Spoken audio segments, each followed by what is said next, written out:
Are you going to a men's clinic to get testosterone replacement therapy, but you're not getting the results that you expected or wanted? Well, there's a reason for that. My name is Tim Long. I am the CEO and president of New Life Medical Centers. We are a primary care health facility that is also pro-hormone therapy. Well, the biggest reason you're not getting results you need is because your entire health is not being watched or monitored. When you go to a typical men's clinic, they're not monitoring your hormone therapy. Since we're primary care, we're monitoring that, but we're also monitoring your entire health. So you're going to get a better result. 2, we don't use compounded medications. When you have someone using compounded medications, there's a variance in the strength of the medication. So you'll typically have this roller coaster effect where some weeks you feel good, some weeks you feel bad, and you're constantly up and down, and that's not fun.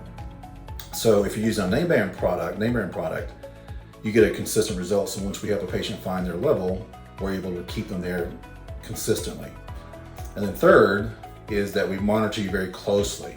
So we typically will do labs 4 to 6 times a year minimum, where in some clinics you only get labs done once a year. So if there's any issues, we're able to catch them even before you start to feel them. We see things happening or changing, and we can make adjustments before you even feel it. So if you're interested in getting testosterone replacement therapy and getting the results you expected, New Life Medical Center is the clinic for you.